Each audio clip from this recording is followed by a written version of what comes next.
उनके संबंध में भारतीय जनता पार्टी के लोग अब कितना सम्मान देंगे, कितना पहचान देंगे, वो तो समय बताएगा। जितना सम्मान राष्ट्रीय जनता दल ने दिया, शायद उनके परिवार का लोग भी उनका उतना सम्मान नहीं देता हो। और कितनी पहचान चाहिए था। जो अपनी पहचान और सम्मान का कदर नहीं करे, उसको राजनीति में स्थान नहीं मिलता है। ये बात समझ लेना चाहिए, क्योंकि राजनीति में सम्मान और सम्मान की भावना का कदर करने वाला ही आगे बढ़ पाता है। महिला को और महिला सशक्तिकरण के प्रति जितना राष्ट्रीय जनता दल की सोच है, उतना कोई पार्टी में सोच नहीं है। भारतीय जनता पार्टी तो सम्मानित करता है कुलदीप शरण को, भारतीय जनता पार्टी सम्मानित करता है बृजभूषण सिंह को, भारतीय जनता पार्टी में बालिका गृह वाले लोगों को कोई सजा नहीं मिले, इसके लिए लोग प्रयास करते हैं। नीट की छात्रा को न्याय नहीं मिलता है भारतीय जनता पार्टी के शासन में। और भारतीय जनता पार्टी के लोगों को बताना चाहिए कि जो पटना के होटल में एक पिता के पुत्री के साथ हुआ, उस पर उनकी क्या सोच है। मेरे दरवाजे पर तो अब ऐसे लोगों का दरवाजा बंद हमेशा के लिए है, क्योंकि जिसका विचार और जिसका सोच अपने सम्मान के प्रति भी नहीं है, उसको कहीं सम्मान नहीं मिल सकता। आरजेडी की पूर्व नेत्री रितु जायसवाल अब भाजपा की सदस्यता ग्रहण करके भाजपाई हो गई। इससे पहले लगातार भाजपा के कई मुद्दों को लेकर के, महिला सशक्तिकरण की मुद्दा हो या फिर किसी तरह के मुद्दे हो, लगातार वो उठाते रहते। महिला विरोधी तक जो है वो भाजपा को बता देते हैं। हमारे साथ बातचीत करने के लिए एजाज अहमद हैं। बातचीत करेंगे कि जिस तरह से रितु जायसवाल आपके दल में थी, महिला विंग की अध्यक्ष थी, अब वो भाजपा में चली गई, जो कल तक भाजपा को महिला विरोधी भाजपा में चली गई, तो उनको भाजपा के लोग स्वागत करें। उनके संबंध में भारतीय जनता पार्टी के लोग अब कितना सम्मान देंगे, कितना पहचान देंगे, वो तो समय बताएगा। लेकिन एक बात समझ लीजिए, जितना राष्ट्रीय जनता दल ने उनको मुखिया से उठा करके एमएलए का टिकट दिया, एमपी का टिकट दिया, महिला प्रकोष्ठ का अध्यक्ष बनाया, प्रवक्ता बनाया, और कितनी पहचान चाहिए था।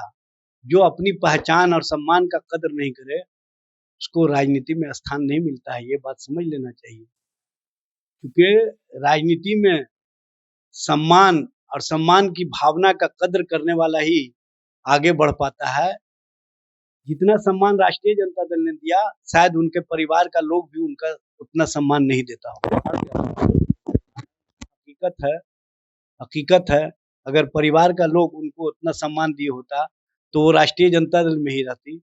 राष्ट्रीय जनता दल से अलग जाने का मतलब है कहीं ना कहीं उनको कोई, आप लोग खुद महिलाओं को सम्मान नहीं दिए, जिस कारण आपकी महिला नेत्री चली गई।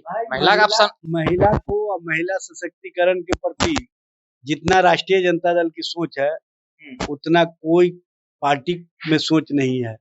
भारतीय जनता पार्टी तो सम्मानित करता है कुलदीप शरण को, भारतीय जनता पार्टी सम्मानित करता है बृजभूषण सिंह को, भारतीय जनता पार्टी में बालिका गृह वाले लोगों को कोई सजा नहीं मिले, इसके लिए लोग प्रयास करते हैं। नीट की छात्रा को न्याय नहीं मिलता है भारतीय जनता पार्टी के शासन में। और भारतीय जनता पार्टी के लोगों को बताना चाहिए कि जो पटना के होटल में एक पिता के पुत्री के साथ हुआ, उस पर उनकी क्या सोच है। आप लोग पे भी तो सवाल अब उठने लगे ना कि आप लोग एक महिला नेत्री को नहीं रख पाए, महिलाओं को सम्मान नहीं करते होंगे पार्टी। महिला नेत्री को जितना सम्मान दिए, उतना पहचान दिए, उतना किसी ने नहीं दिया। ये बात समझ लेना चाहिए। आप मानते हैं इस बात को कि यहाँ सम्मान दिया गया, भाजपा में नहीं दिया जाएगा, भाजपा से चली आएगी फिर आपके दरवाजे पर? मेरे दरवाजे पर तो अब ऐसे लोगों का दरवाजा बंद हमेशा के लिए है, क्योंकि जिसका विचार और जिसका सोच अपने सम्मान के प्रति भी नहीं है, उसको कहीं सम्मान नहीं मिल सकता। नेता के पास जो है वो दरवाजा लगा है, अगर खुल जाएगा तो आपके कई नेता हैं जो उस दरवाजे पर जा करके रोज झिंझिर उनके बजाते हैं, इस तरह की बात। जनता पार्टी के प्रदेश अध्यक्ष शायद अपने मंत्री विजय सिन्हा की बात नहीं सुने हैं। अगर सुन लिए होते तो ये ऐसी भाषा इस्तेमाल नहीं करते। विजय सिन्हा ने क्या कहा कि मैं जितना सिलेबस में तैयारी करता हूँ, परीक्षा के समय हमारा सब्जेक्ट ही बदल दिया जाता है।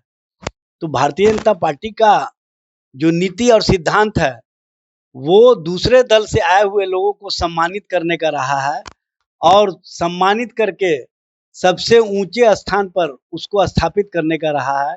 चाहे बिहार में सम्राट चौधरी हो, पश्चिम बंगाल में शुभेंदु अधिकारी हो, असम में हेमंत विश्व शर्मा हो। आप ये मानते हैं कि ऋतु जायसवाल को भाजपा में बड़ा पद मिलेगा? हम तो ये बात कह रहे हैं कि दिलीप जायसवाल आज इस्तीफा देंगे, कल वो जो है न शपथ लेने जा रहे हैं। चलिए, तो दिलीप जायसवाल जो है आज इस्तीफा देंगे और कल ऋतु जायसवाल मंत्री पद का जो है शपथ लेगी। फिलहाल देखिए शपथ की तस्वीर हम आपको दिखाएंगे, आप बने रहे जनता जंक्शन।